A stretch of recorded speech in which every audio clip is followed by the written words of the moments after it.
नमस्कार दोस्तों, न्यूज डंक का हिंदी में आप सभी का स्वागत है। भारत एक कृषि प्रधान देश है। देश की एक बड़ी आबादी खेती पर निर्भर है। यहाँ हर सीजन में अलग अलग फसलें उगाई जाती हैं। किसान अपने खून पसीने से फसलों की बेहतर उत्पादन के लिए मेहनत करता है। केंद्र किसानों के लिए कई योजनाएं चलाई है, जिसका लाभ उठाकर किसान अपने जीवन स्तर को ऊंचा उठा सकता है। जिसमें किसान सम्मान निधि, जन धन योजना मुख्य हैं, जो किसानों के लिए वरदान साबित हो रही हैं। एक ऐसा समय था कि किसानों को बुआई, कटाई और बीज खाद के लिए परेशानी उठानी पड़ती थी, लेकिन मोदी सरकार द्वारा चलाई गई योजना का लाभ लेकर किसान इन समस्याओं से छुटकारा पा सकता है। किसान सम्मान निधि के तहत उनके बैंक में हर साल मोदी सरकार 6,000 रुपये देती है। तो आज हम किसान दिवस पर सरकार द्वारा शुरू की गई योजनाओं के बारे में बात करेंगे। इन योजनाओं के जरिए किसान अपने फसलों को बुआई से लेकर उन्हें बेचने तक की जानकारी हासिल कर सकता है। प्रधानमंत्री कृषि योजना के तहत हर खेत को पानी देने के लिए ये योजना चलाई गई है। पानी का कम होना कृषि कार्य के लिए बड़ी चुनौती है। सरकार इन योजनाओं के निपटने के लिए कृषि सिंचाई योजना चलाई है। इसके जरिए पानी की बर्बादी को रोकना, पानी का सही इस्तेमाल करना शामिल है। साथ ही इसके लिए किसानों को जागरूक किया जाता है।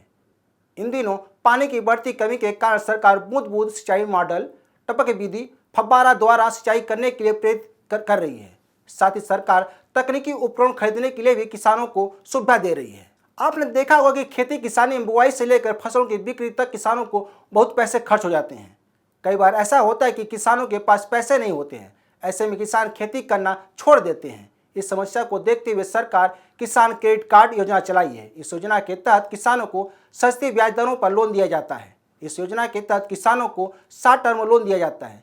साथ ही समय पर लोन चुकाने के लिए भी छूट दी जाती है। दूसरी तरफ भारत में किसान ज़्यादा खेती कुदरती बारिश से करते हैं। कई बार मौसम बिगड़ने से फसलें खराब हो जाती हैं।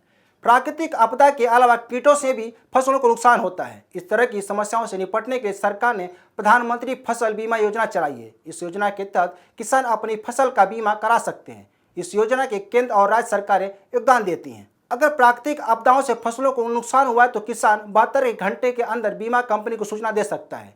इसके बाद बीमा कंपनी खेत में जाकर फसल के नुकसान का जायजा लेंगी और किसानों को पैसा देती हैं। इसी तरह केंद्र सरकार ने मिट्टी की सेहत जानने के लिए मृदा स्वास्थ्य कार्ड योजना चलाई है। इस योजना के तहत किसान अपने खेत की मिट्टी की जांच करा सकते हैं। इस कार्ड से मिट्टी की कमियां, मिट्टी की आवश्यकता, सही मात्रा में खाद, बीज, कौन सी फसल कैसे लगाएं की जानकारी दी जाती है। इसके अलावा भारत में अब सौर ऊर्जा का इस्तेमाल करने पर जोर दिया जा रहा है।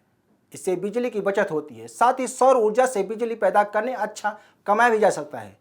इसका किसान का फायदा उठा सकता है। इसलिए सरकार पीएम कुसुम योजना चलाई है। इसके तहत सोलर पंप खरीदने के लिए केंद्र सरकार और राज्य सरकारें 30% अनुदान देती हैं। बाकी 30% भुगतान के लिए किसानों को लोन दिया जाता है। किसानों की कई समस्याओं को देखते हुए केंद्र सरकार ने प्रधानमंत्री किसान मानधन योजना चलाई है। इससे किसान पेंशन योजना भी कहते हैं। इसी तरह प्रधानमंत्री किसान सम्मान निधि योजना किसानों के लिए संजीवनी है। छोटे किसानों को आर्थिक सहायता के लिए केंद्र सरकार ने सालाना 6,000 रुपये देती है। इतना ही नहीं, मौसम की वजह से धान, गेहूं जैसी फसलों को नुकसान होता है। यही वजह है कि अब केंद्र सरकार ने किसानों को फल, फूल, सब्जी, जड़ी बूटी समेत बागवानी फसलों की खेती करने की सलाह दे रही है। इस योजना को राष्ट्रीय बागवानी मिशन कहा जाता है, जो किसानों के लिए मददगार साबित हो रही है। तो दोस्तों, केंद्र सरकार की ये योजनाएं किसानों के लिए वरदान साबित हो रही हैं। आज भारत के किसान पहले के अपेक्षा ज़्यादा खुशहाल हुए और तकनीकी तौर पर सक्षम हुए हैं। सरकार किसानों के लिए लगातार काम कर रही है। तो दोस्तों, इस वीडियो को शेयर, लाइक और कमेंट जरूर करें। ताज़ा खबरों के लिए न्यूज डंक का ऐप को डाउनलोड करें। हमारे यूट्यूब चैनल को सब्सक्राइब करें। धन्यवाद।